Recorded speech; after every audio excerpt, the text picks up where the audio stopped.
Hello friends, मैं सोनू सिद्दीकी स्वागत करता हूं आपका अपना यूट्यूब चैनल एग्जाम दर्पण में। और आज हम लोग देखने वाले हैं पंजाब एवं राजस्थान का मैदान। जी हां दोस्तों, क्या देखेंगे? पंजाब और राजस्थान का मैदान। और इसके पूर्व वाले वीडियो में हमने क्या देखा था? इसके पूर्व वाले वीडियो में हमने यानी विस्तार पूर्वक देख चुका था, यानी आपका स्थलाकृति के आधार पर, यानी स्थलाकृति के आधार पर जो आपके उत्तर के विशाल मैदान है उसके कितने भागों में बांटे थे। तो हम देख सकते हैं कि स्थलाकृति के आधार पर एक था, आपका याद होगा ट्रिक, याद है? ट्रिक हमने बताया था भात बा खादर में। क्या बताया था? भात बा खादर में। तो इसमें हमने क्या देखा था? भा से आपके भावर हम लोग पढ़े थे, भावर पढ़े थे। उसके बाद त से क्या देखा? त से तराई देखे थे हम लोग। क्या देखे थे? तराई। और बा से क्या देखे थे? बांगर। बा से क्या देखे थे? बांगर। और खादर से देखिएगा आपका क्या हो जाएगा? खादर। ठीक है, खाद से क्या? खादर। में या दे से याद रखना है आपको डेल्टा। क्या याद रखना है?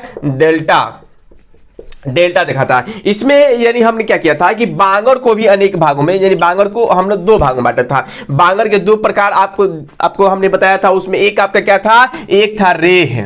ठीक है, रेह क्या है इसके बारे में बताया था। उसके बाद दूसरा हम लोग ने देखा था भूड़, यानी रेह और भूड़ क्या है। ये आपके स्थलाकृति के आधार पर बहुत सारे बुक अगर आप पढ़ते हैं तो कुछ बुकों में आपको क्या देता है? यानी 8 प्रकार देता है, एक शंकुआकार देता है, शंकु। तो शंकु ये आप बताइए कि जो हम लोग देखे थे कि हिमालय के बाद यहाँ पे जो क्या हो रहे थे, यानी पर्वत पठार, यानी यहाँ पर मिट्टी का जो निर्माण हो रहा था पर्वतों और पठारों से कटी छटी भाग, और ये शंकुआकार हो जाता है, इसी को शंकु बुलाता है। तो यानी इसी का मैंने इसी में एक दूसरे का नाम क्या होता है?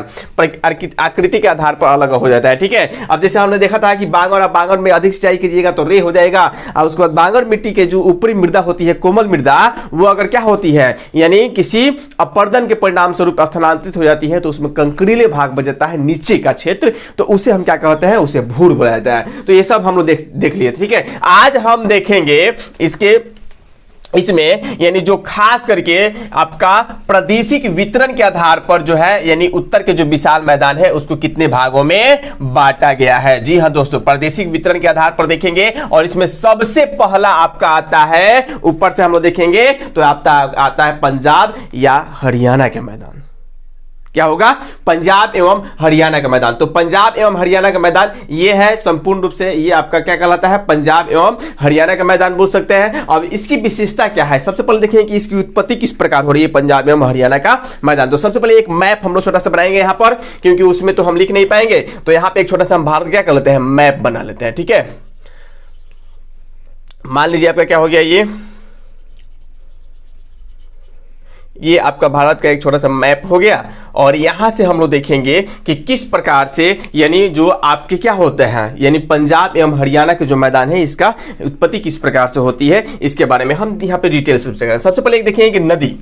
अब देखिए पंजाब यहां पर है, सबसे पहले थोड़ा सा आप यहां पे ध्यान दीजिएगा, पंजाब एवं हरियाणा का मैदान। तो पंजाब इसका नाम क्यों पड़ा? आप देखिए सबसे पहले पंज तो एक क्या हो गया? आपका संख्यावाची शब्द हो गया। ठीक है, और आप का अर्थ होता है जल, यानी पानी। ठीक है, आप का अर्थ क्या होता है? आप का अर्थ होता है जल, पानी। यानी अब यहां पर देखिएगा पंजाब मतलब 5 जलों के बीच, यानी 5 जलों से या 5 नदियों के बीच बना स्थलाकृति जो क्षेत्र होगा, जो मैदान होगा, उसी को हम क्या कहेंगे? पंजाब कहेंगे, पंजाब का मैदान कहेंगे। सबसे पहले पंजाब को जानने से पहले आपको जानना होगा दोआब। तो दोआब क्या होता है? जैसे मान लीजिए कि एक नदी ये हो गई और एक नदी ये है, मान लीजिए आपका ये गंगा है। क्या है? ये गंगा है। और ये आपका है यमुना। क्या हो गया? ये मान लीजिए आपका यमुना है। तो बीच में गंगा और जमुना, ये गंगा है और ये यमुना है। तो गंगा और यमुना के बीच में ये देखिए, ये भी जलधारा है, गंगा का जल है यहाँ पर, ये गंगा का जल हो गया और ये यमुना का जल हो गया। तो गंगा और यमुना के जल, यानी 2 जल के बाद यहाँ पर देख सकते हैं कि 2 जल धाराओं के बीच में ये मैदान का विकास हुआ है। तो इसी को हम क्या कहते हैं? दोआब। ठीक है, ये समझिएगा, दोआब, इसको क्या बोला जाता है? दोआब। तो आपको पंजाब समझ में आ गया, दोआब समझ में आया कि पंजाब क्या है, मतलब 5 नदियों से मिलकर बना हुआ क्षेत्र जो होता है उसे हम क्या कहेंगे? पंजाब के नाम जानेंगे। और दोआब जो होता है वो क्या होता है? 2 नदियों के बीच, यानी 2 नदियों का जो मैदान होता है, 2 नदियों के बीच जो आब होता है। ठीक है, 2 नदियों के बीच के यानी क्षेत्र को, मैदान को हम क्या कहेंगे? दोआब के नाम से जानते हैं। तो ठीक है, तो ये आप समझ गए होंगे दोआब क्या है और पंजाब क्या है। तो सबसे पहले देखेंगे पंजाब का निर्माण, यानी पंजाब का जो मैदान है इसका निर्माण किस प्रकार हुआ और इसकी विशेषताओं के बारे में हम देखेंगे क्या क्या इसकी विशेषता है। ठीक है, तो आप लोग बने रहिए। यहाँ पर एक सिंधु नदी है, सिंधु नदी।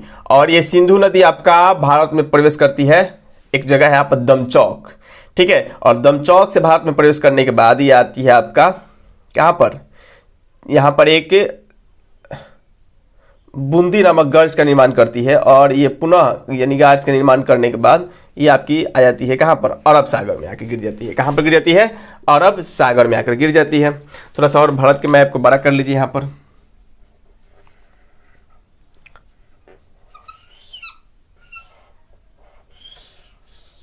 ये थोड़ा क्षेत्र यहाँ पर बढ़ा लीजिएगा। तो यहाँ पर देखिए हम देखेंगे कि यहाँ से क्या होता है, आपका अरब सागर है, यहाँ के बाद क्या है आपका अरब सागर है। मान लीजिए ये क्या है, अरब सागर है।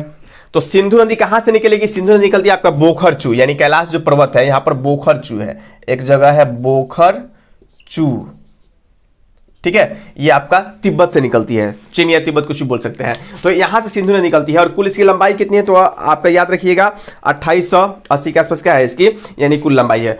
यहाँ पर देखें कि भारत में इसकी कुल लंबाई कितनी है, तो भारत में यहाँ पर देख सकते हैं 11 से 14 किलोमीटर क्या है, यानी भारत में इसकी कुल लंबाई है कितना, 11-14 किलोमीटर, ठीक है। कहाँ से निकलेगी, बोखरचू से निकलती है और निकलने के बाद कहाँ प्रवेश करती है, यहाँ पर एक जगह है जिसका नाम है दमचौक। यहाँ पर एक जगह है, इसका नाम क्या है, इसका नाम लिख लीजिएगा दमचौक। दमचौक से क्या करती है, दमचौक से आपका ये भारत में प्रवेश करती है। और दमचौक से भारत में प्रवेश करने के बाद ये जो यहाँ पर एक जगह है जहां से ये पाकिस्तान में प्रवेश करती है, ये भी पॉइंट आप लिख लीजिएगा कि ये कहां से पाकिस्तान में प्रवेश करती है। तो यहाँ पे एक जगह होगा बाबू चिल्लास नाम का, क्या होगा, चिल्लास, ठीक है। तो ये चिल्लास है, याद रखिएगा। चिल्लास से क्या करती है कि आपका पाकिस्तान में प्रवेश कर जाती है, ठीक है। और इसके बीच जो इसकी कुल दूरी होगी, तो ये याद रहे, हम लोग देखिए इसकी विशेषता जो नदियों की है उसको हम अपवाह तंत्र में पूरा डिटेल्स पढ़ेंगे, लेकिन कुछ कुछ जो पॉइंट है आ रहा है तो उसको मैं बता दे रहा हूं कि ये जो आपका भारत में कुल इसकी जो लंबाई है, याद रखना है, ये आपका 1114 किलोमीटर है, ठीक है, भारत में इसकी कुल दूरी, ठीक है। और यहीं पर ये क्या करेगी, भारत में ही आपका देखिए पंजाब का मैदान का जो अधिकतर भाग पड़ता है, यानी इन नदियों द्वारा, सिंधु तंत्र द्वारा, सिंधु की सहायक, सिंधु और इसकी सहायक नदी द्वारा बना हुआ मैदान को हम क्या कहते हैं, पंजाब कहते हैं। और इसके अधिकतर भाग जो है ना बाबू, ये अधिकतर भाग जो पड़ता है इसका आपका पाकिस्तान में पड़ता है, ठीक है। ये भारत में बहुत ही कम इसका हिस्सा उपलब्ध है।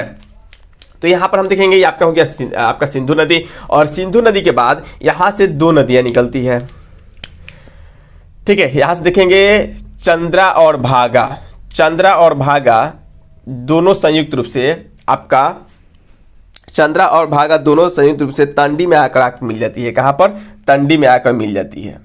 तंडी नामक यहाँ पर जगह है और तंडी में मिलने के आने के बाद यहाँ से क्या होती है कि आकर आपका मिठानकोट, यहाँ पर पाकिस्तान में पड़ेगा मिठानकोट। तो ये मिठानकोट में आकर क्या होती है, ये सिंधु से आकर मिल जाती है मिठानकोट में, लिख लीजिएगा मिठानकोट पूछता है कि आपका जो चिनाब नदी है वो सिंधु में किस जगह पर आकर मिलती है, तो याद रखिएगा मिठानकोट में आकर क्या होती है, मिल जाती है। यहाँ पर हम देखेंगे मिठानकोट में, आप देखिए ये कौन सी नदी है, तो ये हो गया आपका चंद्रा, याद रखिएगा इसको भी, ये आपका चंद्रा हो गया और ये हो गया भागा। चंद्रा और भागा के ये कहाँ पर, तांडी में आकर मिल जाती है। जगह का नाम क्या हो जाएगा, तांडी, जगह का नाम होगा तांडी। चंद्रा और भागा आकर तांडी मिलती है और इस तरह से ये किस नदी का निर्माण करती है, तो ये आपका नदी का नाम हो जाएगा, लिख लीजिएगा यहाँ पर, चलिए खींचकर लिख दे रहे हैं इसका, इस नदी को हम कहते हैं चिनाब के नाम से। क्या बोलते हैं इसको, चिनाब, चिनाब नदी है, ठीक है। ये चंद्रा और भागा की जो संयुक्त जल धारा है, इससे किसका निर्माण होता है, चिनाब नदी का निर्माण होता है। ये आपको याद रखना है, ठीक है। और ये कहां पर आकर मिलेगी, तो यहाँ आकर सिंधु नदी में मिठानकोट एक जगह है पाकिस्तान में, यहीं पर आकर क्या हो जाती है, तो यहाँ पर आकर ये मिल जाती है, ठीक है। नेक्स्ट हम देखेंगे कि इसमें एक नदी ऊपर से आकर मिलती है, यहां से देखिएगा शेषनाग झील जो है, यानी शेषनाग झील से इसका ये उत्पन्न होती है और ये आकर मिल जाती है किसमें, झुंग नामक जगह पर। यहाँ पर एक झुंग नामक जगह है, इसको भी नोट कर दे रहे हैं, झुंग क्या हो जाएगा, झुंग नामक जगह पर आकर ये क्या होती है, ये आपको चिनाब नदी में मिल जाती है। नदी का नाम क्या होगा, तो नदी का नाम आप लिख लीजिएगा, ये नाम हो जाएगा आपका, बोल सकते हैं इसको क्या, झेलम। कौन सा नदी होगी, झेलम। कहाँ से निकलती है, तो ये निकलती है शेषनाग से निकलती है। कहाँ से, शेषनाग झील है, शेषनाग झील, तो याद रखिएगा ये शेषनाग झील से क्या होती है, यानी ये निकलती है शेषनाग झील। शेषनाग झील से क्या, यानी आपका झेलम नदी निकलती है और जाकर झुंग नामक स्थान पे, यानी पाकिस्तान में ही झुंग नामक स्थान पे किससे मिल जाती है, आपका चिनाब नदी से जाकर मिल जाती है। ठीक है, तो आप लोग देख लीजिए इसका नाम क्या है, इसका नाम ही आपका सिंधु नदी हो गया, सिंधु नदी। ठीक है, इसके बाद हम देखेंगे इसकी और जो नदियां, प्रमुख नदी है वो कौन कौन सी है। तो यहां से यानी जस्ट इसके नीचे एक नदी निकलती है, यानी जिसको हम किस नाम से जानते हैं, तो देखिएगा यहाँ पे रावी नदी। रावी नदी यहाँ से निकलेगी और ये भी आकर मिल जाती है आपकी चिनाब में। ठीक है, और जस्ट इसके नीचे एक नदी निकलती है आपका सतलज। ठीक है, और सतलज नदी भी आती है आपका और आकर मिल जाती है चिनाब में। क्लियर, तो ये नदियां हैं। और एक नदी आपका देखिएगा यहीं पे निकलती है, छोटी सी नदी आपका ब्यास नदी, ये आकर मिलेगी आपका, इतना लंबा दूरी तय नहीं करती है, मान लीजिए ये आपका हो गया ब्यास नदी। चलिए सबका नाम हो यहाँ पर नोट कर दे रहे हैं। ये हो गया सतलज, सतलज नदी, और ये हो गया आपका ब्यास नदी, और ये हो गया रावी नदी, और ये आपका चिनाब है, और ये आपका सिंधु है। ठीक है, इन नदियों की सहायता से क्या बना है, इन नदियों के सहायता से, इन नदी तंत्रों से आपका निर्माण हुआ है पंजाब का मैदान, या इसको बोला जाता है हरियाणा का मैदान।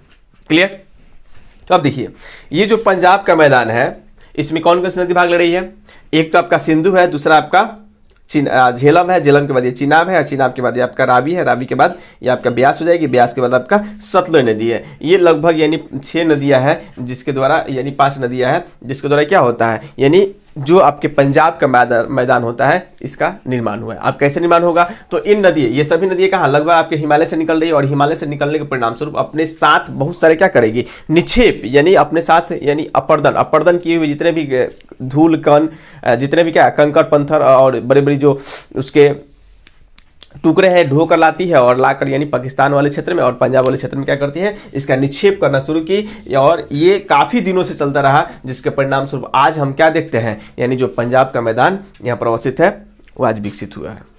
ठीक है, तो ये इस तरह से क्या होता है, आपका पंजाब का निर्माण होता है किन किन नदियों द्वारा, तो याद रखना है सिंधु नदी द्वारा, आपका झेलम नदी द्वारा, चिनाब नदी द्वारा, रावी के द्वारा, और ब्यास और सतलुज के द्वारा। ये जो प्रमुख नदियां हैं जिसके द्वारा क्या किया गया है, यानी जो पंजाब का मैदान है उसका निर्माण हुआ है। ठीक है, अब यहां पर देखेंगे कि दो नदियों के बीच का क्षेत्र जो होता है उसको दोआब कहते हैं, और यहां पर आपसे क्वेश्चन पूछा जाता है कि रचना क्या है। रचना यानी जो है आपका बोल सकते हैं क्या, कि सिंधु और झेलम के बीच, सिंधु और झेलम के दोआब को किस नाम से जाना जाता है। ठीक है, आपसे पूछ देगा कि रावी और सतलुज के रावी या बोल सकते हैं ब्यास और सतलुज के दोआब को किस नाम से जाना जाता है। तो यहाँ से क्वेश्चन पूछे जाते हैं, तो इसके लिए एक और एक छोटा सा मैप हम यहाँ पे बना लेंगे ताकि आपको बेहतरीन तरीके से समझ में आए। ये समझ लीजिए, यहाँ पर तो बन नहीं पाएगा, छोटा सा हम यहाँ पर आपको मैप बना ले रहे हैं। जैसे हम देखें कि आपका क्या है, सिंधु है, ये आपका सिंधु हो गया, और सिंधु के बाद कौन सी नदी थी, तो यहाँ पर एक चिनाब नदी थी। डायरेक्ट अब हम चिनाब का ही मंच बना रहे हैं। चिनाब जो है, चिनाब आकर कहाँ मिल रही थी, मिठानकोट में, तो ये आपका चिनाब हो गई, क्या हो गई, चिनाब। और चिनाब में एक नदी आकर मिल रही थी शेषनाग से, ये आपका हो गया झेलम। ठीक है, और झेलम के बाद एक नदी थी आपकी रावी, रावी जो आपका ये अभी आकर कहाँ मिल रही थी, चिनाब में। और चिनाब के इसके बाद हम देखे थे कि आपका एक नदी था सतलुज, ये सतलुज नदी है, ये भी आकर कहाँ मिल रही है, तो देखेंगे चिनाब में। ठीक है, तो इस प्रकार से ये पंजाब का मैदान होता है, और यहाँ पे क्या होते हैं, अलग अलग भागों में हम देखेंगे कि ये मैदान का निर्माण करती है। ठीक है, तो सबसे पहले यहाँ पर देखिएगा, ये मैदान का एक मैदान का निर्माण होगा,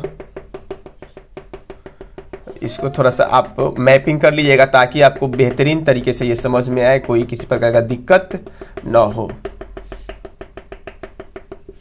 ये होता है आपका, इसको हम बोलते हैं क्या, सिंधु सागर का मैदान। सभी यहाँ पर नदियों का भी नाम लिख सकते हैं कि कौन कौन सी नदियाँ यहाँ पर अवस्थित है, तो इसको हम क्या बोलेंगे, इसको हम बोलते हैं सिंधु सागर का मैदान बोलते हैं। ठीक है, अब यहाँ पर नदी कौन सा है, नदी का नाम भी यहाँ पर नोट कर लीजिए, वही है सेम टू सेम। यहाँ पर हम थोड़ा सा बना दे रहे हैं ताकि आपको क्लियर दिखाई दे। ये हो गया सिंधु नदी, और ये है आपका बाबू झेलम, ये हो गया आपका चिनाब, और चिनाब के बाद ये आपका क्या हो जाएगा, तो ये हम देख सकते हैं आपका हो जाएगी रावी, और ये हो जाएगा सतलज। सब में नदी डाल दीजिएगा, ये भी हो जाएगी सतलज नदी। ठीक है, एक और नदी इसमें छूट गया है, ये यहाँ से एक नदी निकलेगी और यहाँ को मिल जाएगी यहाँ पर ब्यास, इसको भी नाम लिख लीजिएगा, यहाँ पर ब्यास है। अब इसके बीच जिन मैदानों का निर्माण होता है उसको हम देखेंगे कि किस किस प्रकार के मैदान यहाँ पे निर्मित होता है। ठीक है, यहाँ पर भी क्या होता है, एक मैदान का निर्माण होता है, यानी दोआब बनता है किन किन नदियों के बीच, तो हम देख सकते हैं कौन कौन सी नदी है जी, झेलम और चिनाब के बीच यहाँ पे दोआब का निर्माण हो रहा है, यानी दो नदियों के बीच। अब इसे किस नाम से हम लोग जानेंगे, इस पर थोड़ा सा ध्यान देना है। ठीक है, ये आपके एक मैदान हो जाएंगे, ये आप थोड़ा सा ध्यान दीजिएगा यहाँ पर। उसके बाद यहाँ पर देखेंगे कि एक और यहाँ पर आपका चिनाब और रावी के बीच, यानी चिनाब और रावी के बीच भी क्या हो रहा है, यहाँ पर भी मैदान का निर्माण हो रहा है। तो ये जो मैदान होंगे इससे हम किस नाम से, ये क्वेश्चन पूछता है कि मान लीजिए कि आपका चिनाब हो गया और चिनाब के साथ रावी, यानी चिनाब और रावी के दोआब को किस नाम से जाना जाता है, तो आपको ये पता रहेगा तभी आप ये बता पाइएगा। ठीक है, तो ये देखिएगा, ये आपका हो गया एक। इसके बाद हम देखेंगे कि रावी और ब्यास के बीच भी एक मैदान निर्मित हुआ है, यानी रावी और ब्यास के बीच, रावी और ब्यास के बीच भी क्या होता है, मैदान बने हैं। इसे हम किस नाम से जानते हैं, ये भी आपको याद रखना चाहिए। ये काफ़ी इंपॉर्टेंट है, जो बार बार हर एग्जामों में यहाँ से क्वेश्चन पूछे जाते हैं कि रावी और ब्यास के बीच बने मैदान को किस नाम से जाना जाता है। ये अब देखिए, इसके साथ ही यहाँ पर एक आपका ब्यास और सतलज के बीच भी मैदान का निर्माण होता है। ब्यास और सतलज के बीच देखेंगे कि यहाँ पर भी क्या होगा, यानी एक मैदान का निर्माण होगा ब्यास और सतलज के बीच। तो इसको थोड़ा सा अच्छे तरीके से मैपिंग कर लीजिएगा, ताकि देखिए मैपिंग से पढ़ने से होता है क्या है कि आपको हमेशा याद रहेगा, ये दिमाग में छप जाता है। ठीक है, तो आप लोग जिस तरह मैं इसको बना रहा हूँ, आप लोग भी यानी इसको नोट कर लीजिए, बना लीजिएगा। क्लियर? तो अब देखिए सबका एक एक करके नाम। अब ये जो कुछ क्षेत्र है, ये यहाँ पर ध्यान दीजिएगा, ये कुछ जो क्षेत्र है ये आपका यहाँ तक फैले हुए हैं, सिंधु सागर का मैदान ये लगभग यहाँ पर भी यानी कुछ क्षेत्रों में फैले हुए हैं, इसलिए इसे त्रिआब के नाम से भी जाना जाता है। याद रखिए किस नाम से जाना जाता है, त्रिआब के नाम से भी जाना जाता है। ठीक है, क्योंकि यहाँ पर तीन नदियां आकर मिल जा रही है, यहाँ पर क्या होती है, तीन नदियां आकर मिल रही है, तो इसे हम त्रिआब भी बोलते हैं। तो पहला जो होगा इसका नाम हम किस तरह नोट करेंगे, तो इसको हम लिखेंगे सिंधु सागर का मैदान। क्या लिखेंगे, सिंधु सागर का मैदान, सिंधु सागर, या इसको बोल सकते हैं क्या, त्रिआब भी बोला जाता है, किसी किसी बुक में त्रिआब देता है। अब त्रिआब क्यों बोला जाता है, क्योंकि देखिए अब यहाँ पर सभी जगह एक जैसे नहीं फैले हुए, लेकिन आप यहाँ पर थोड़ा सा ध्यान दीजिएगा कि ये सिंधु नदी, झेलम और चिनाब यहाँ पर जो है, यानी कोना में आप देख सकते हैं कि यहाँ जो क्षेत्र है ये आपके तीन नदियों का जो संगम स्थल है, यानी यहाँ पर आपका सिंधु द्वारा, झेलम द्वारा और चिनाब द्वारा, ये तीनों क्षेत्र में आपके क्या फैले हुए हैं, यहाँ पर मैदान का निर्माण होता है। तो इसको हम बोलते हैं तीन नदियों के बीच ये स्थल आपका है, ये जो भाग है, इसलिए हम इसको क्या बोलते हैं, त्रिआब भी बोला जाता है और सिंधु सागर के मैदान के नाम से भी जाना जाता है। क्लियर? इसके बाद बाबू हम देखेंगे कि त्रिआब के बाद आपका दूसरा जो होता है, ये जो आपको दिखाई दे रहा है, इसको हम क्या कहते हैं, तो देखिए इसका जो है अलग अलग बुकों में अलग अलग नाम देता है। ठीक है, ये झेलम और चिनाब के बीच, यानी झेलम और चिनाब के बीच में जो आपका है, इसको चाब, जेब या छाछ के नाम से भी जाना जाता है। चाब भी बोल सकते हैं, जेब भी बोल सकते हैं या छाछ भी बोल सकते हैं। यहाँ पर देखिएगा इसको किस नाम से जानते हैं, तो अलग अलग बुक में अलग अलग नाम देता है। इसमें हम पहले क्या लिखेंगे, इसको छाछ बोला जाता है, ठीक है। छाछ के साथ साथ क्या बोल सकता है, चाप भी बोला जाता है। क्या बोला जाता है, इसको चाप भी बोला जाता है। और चाप के साथ साथ इसको यानी जेच भी बोला जाता है,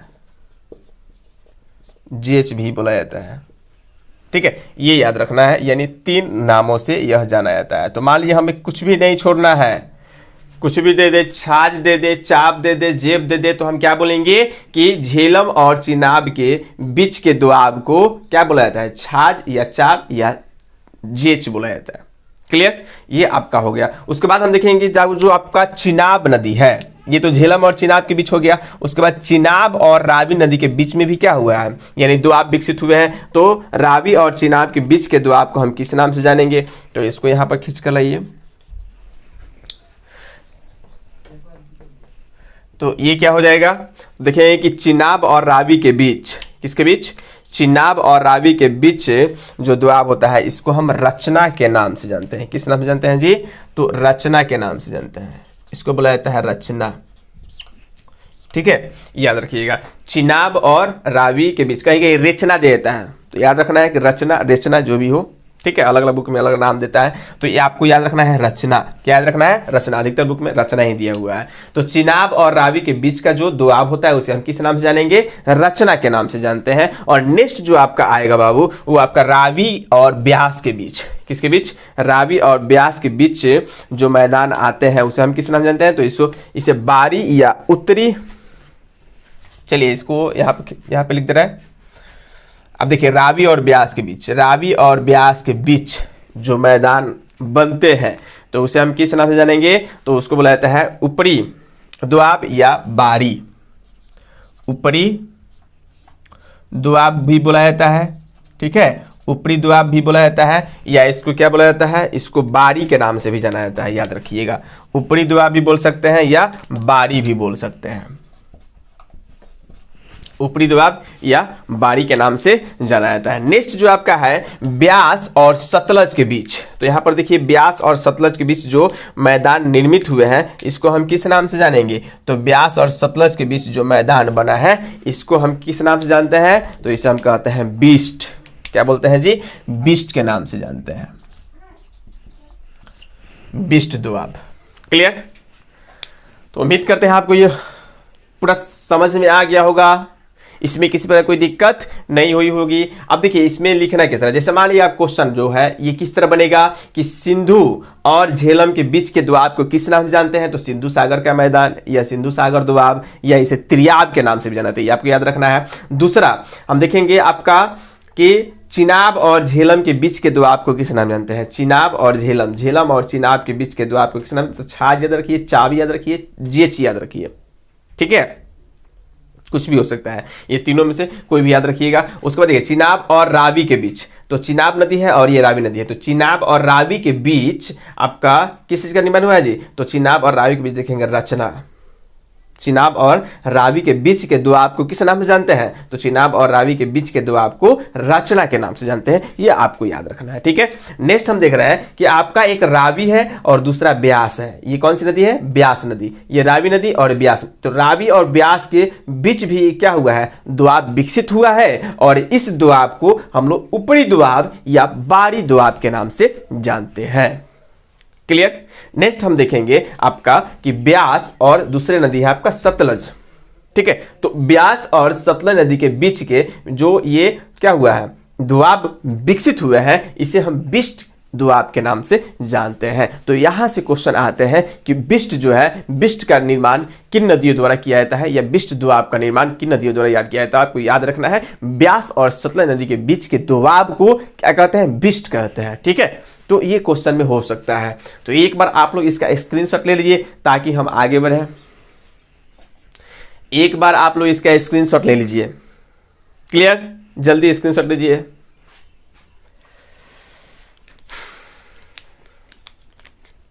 मिटा दें। चलिए, तो इसमें कोई किसी प्रकार की दिक्कत नहीं होगी, किसी को कोई दिक्कत नहीं हुई होगी जहां तक हमको उम्मीद है। अगर किसी को दिक्कत है तो कमेंट करके बताएं। बारी क्या है, बेस्ट क्या है, रचना क्या है, छाज क्या है, ये सब आप लोगों को समझ में आ गया है। तो इन सभी को सम्मिलित रूप से क्या बोला जाता है, अब यहाँ पर हम देखेंगे सभी के सम्मिलित रूप को बोला जाता है क्या, तो इसी को हम बोलते हैं पंजाब का मैदान। ये जो सभी हो, ये जो मैदान का निर्माण हुआ है, इसी को हम बोलते हैं क्या, पंजाब का मैदान। पंजाब का मैदान, या इसको बोला जाता है हरियाणा का मैदान। हरियाणा का मैदान। अब देखिए, अब इसकी विशेषता क्या क्या हो सकती है। विशेषता हम देख सकते हैं कि भाई एक तो हम देखेंगे कि नदियों द्वारा ये लाए गए, यानी अपर्दन करके नदियों द्वारा क्या किया गया, नदियों द्वारा अपर्दित जो बालू पत्थर को लाया गया है, इसे क्या करते हैं, नदियां मैदानी क्षेत्र में आकर निक्षेप करना शुरू कर दी और उसी निक्षेप से इस मैदान का विकास हुआ है। तो जब निक्षेप से, नदियों के निक्षेप से मैदान का विकास हुआ है, तो आप स्पष्ट रूप से जान सकते हैं कि यहाँ पर किस प्रकार की मृदा पाई जाएगी। आप एकदम आंख मूंद कर बता सकते हैं, टिक आउट कर सकते हैं कि भाई जब नदियों द्वारा कोई निक्षेप या नदियों के निक्षेप से जिस मैदान का निर्माण होता है, उस मैदान को यानी उस मृदा को हम किस नाम से जानते हैं, जलोढ़ मृदा होती है। उस मृदा की विशेषता क्या होगी, जलोढ़ मृदा होगी, या तो वो खादर होगी या तो बांगर होगी। हमने अगले वीडियो में भी इसके चर्चा किया था, ठीक है, कि खादर क्या होता है और बांगर क्या होता है। अब देखिए 5 नदियां हैं इसमें, आपका सिंधु नदी है, झेलम है, चिनाब है, रावी है, ब्यास है और बिस्ट है, सॉरी रावी है, ब्यास है और सतलज है। इन सभी नदियों के द्वारा लाए गए निक्षेप से इस मैदान का निर्माण हुआ है। यानी 5, यानी प्रमुख रूप से क्या है, 5 मैदान बने हैं यहाँ पर, 1 2 3 4 5 दोआब का निर्माण होता है और 5 जल धाराओं के बीच, यानी जो 5 क्या होता है, स्थल है, इन सभी को सम्मिलित रूप से क्या बोला जाता है, तो इन सबको सम्मिलित रूप से हम पंजाब का मैदान या इसी को बोला जाता है हरियाणा का मैदान बोलते हैं, ठीक है। अब देखिए इसकी विशेषता क्या होगी। जैसे हम लोग आते हैं यानी पंजाब में, तो पंजाब में मान लीजिए कि नदियां बह रही है इस तरह, ठीक है, ये पंजाब की नदियां हैं मान लीजिए। अब पंजाब के नदियों के आसपास होता क्या है कि इसमें एक विशेषता, यहां से क्वेश्चन आते हैं कि कहां के मैदान को बेट के नाम से जाना जाता है, ठीक है, यानी बेट के नाम से किस मैदान को जाना जाता है, किस मिट्टी को जाना जाता है। तो हम देखेंगे कि पंजाब में जब नदियां बहती है तो हम स्पष्ट रूप से यहां पर देख सकते हैं कि निक्षेपण कर रही है, निक्षेपण तो करेगी, यहां पर निक्षेपण मान लीजिए कर रही है, ठीक है। अब निक्षेपण करेगी दोनों तरफ, मान लीजिए कि नदी के किनारे दोनों तरफ क्या होगा, निक्षेपण होगा, स्पष्ट रूप से आप लोग मालूम है, सब लोग जानते हैं। अगले वीडियो में, जो भाई अगले वीडियो को नहीं देखे हैं कृपया करके आप जाइए और प्ले लिस्ट में वीडियो पड़ा होगा, वीडियो नंबर 18, उसको देख लीजिए और उसको देखने के बाद आप इसको देखिएगा, आपको 100% समझ में आएगा। और इसी तरह का वीडियो और डीपली अध्ययन करना चाहते हैं तो अगर आप हमारे चैनल को सब्सक्राइब नहीं किए हैं तो कृपया करके चैनल को क्या कर लीजिए, सब्सक्राइब कर लीजिए, ठीक है, क्योंकि हम जो भी पढ़ते हैं पूरा डीप पढ़ते हैं। अब पंजाब में नदियां बहती है तो होता है क्या है भाई, ये अपने आसपास निक्षेप करेगी, अपने आसपास निक्षेप कर रही है। तो यहां पर देखिए 2 भागों में इसको बांट सकते हैं हम लोग। ये आपका जो क्षेत्र होगा, यहां से क्वेश्चन पूछता है कि बेट क्या है, तो वही बेट को हम जानने के प्रयास कर रहे हैं कि बेट होता क्या है। बहुत आसान है, जब बता देंगे आप लोग समझ जाइएगा कि बेट होता क्या है, ठीक है। तो देखिए ये आपका 2 भाग हो गया, ये मान लीजिए नदी हो गई, ठीक है, और नदी अपने आसपास निक्षेप कर रही है। तो जब आसपास निक्षेप करेगी, गांवों के द्वारा, छोटी छोटी सरिताओं के द्वारा उसमें यानी बाढ़ जल क्या होते हैं, एकत्रित होने लगते हैं। तो ये नदियां क्या होती है, फुल हो जाती है और यानी लबालब हो जाती है जल से, और अपने बांध को भी तरफ कर आसपास के क्षेत्रों में इसका मतलब जल को फैला देती है। तो वो जो बाढ़ का जल है, अगर प्रतिवर्ष जहां तक जा रहा है उस क्षेत्र को हम लोग कहते हैं खादर। उस मृदा को जहां पर प्रतिवर्ष नदियों द्वारा निक्षेप किया जाता है। निक्षेप मतलब क्या कि बाढ़ यानी जल, नदी के जल द्वारा, नदी का जो जल है इसके द्वारा क्या, जब नदी का जल इसके क्षेत्र में यहाँ पर आ रहा है, इसका मतलब है कि इसके साथ बालू गाद वगैरह सब आएगा। तो बालू सेल गाद यानी जो भी इसके साथ यानी नदियों में आ रहा था, और वो क्या होगा बाढ़ के समय ये भी यहाँ पर फैलेगा।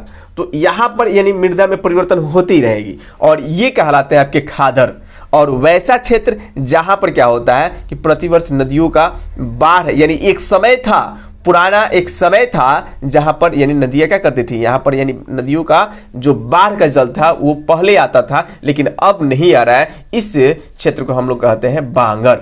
इसे क्या बोला जाता है, इसे बोलता है बांगर। ये आपका हो गया खादर और ये होता है बांगर। तो पंजाब में इसी खादर को किस नाम से जाना जाता है, तो बेट के नाम से जाना जाता है।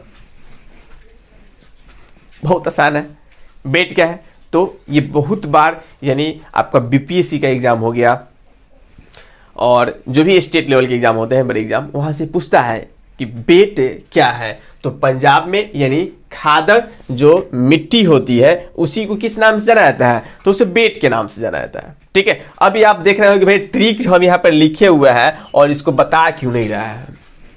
इसी मैदान को याद रखने के लिए, यानी जो पंजाब का मैदान जो है यानी किन किन नदियों द्वारा निर्मित है, उन नदियों का नाम याद रखने के लिए हमने क्या किया, एक ट्रिक बनाया था। और चलिए उसको भी हमें देख लेना है। अगर आपको इस तरह क्रमबद्ध तरीके से याद नहीं होता है तो याद देखिए, आपको क्रम से नदियों का यानी अगर आप मैप इस तरह बनाइएगा तभी क्रम से आपको याद होगा। कभी कभी क्या होता है कि पंजाब के मैदान को नदियों को क्रम से सजाने के लिए भी क्वेश्चन डाल देता है कि निम्नलिखित में से कौन सी यानी उत्तर से दक्षिण की तरफ नदियां बहती है, सॉरी उत्तर से दक्षिण के क्रम से व्यवस्थित है। तो याद रखना है, सिंधु, सिंधु के बाद होगा झेलम, झेलम के बाद होगा चिनाब, चिनाब के बाद होगा रावी, रावी के बाद होगा ब्यास, ब्यास के बाद होगा सतलज। तो ये आपको क्या होना चाहिए, क्रम से याद होना चाहिए। अगर आपको उत्तर से दक्षिण का, दक्षिण से उत्तर क्या है, तो सतलुज यानी पंजाब के मैदान में पूछे तो सतलुज, सतलुज के बाद ब्यास, ब्यास के बाद रावी, रावी के बाद चिनाब, चिनाब के बाद झेलम, झेलम के बाद सिंधु।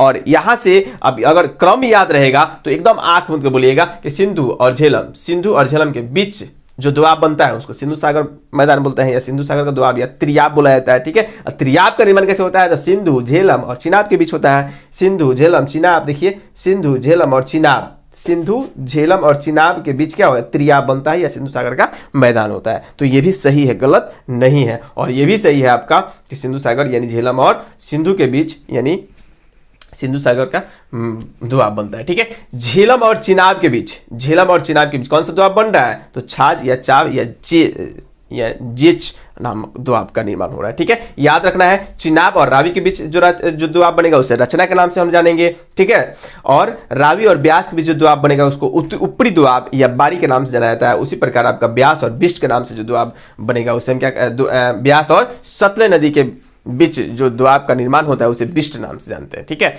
अब इसको एक ट्रिक से भी याद कर सकते हैं नदियों का, यानी शशि ब्यास रांची में झेलम के पास अवस्थित है।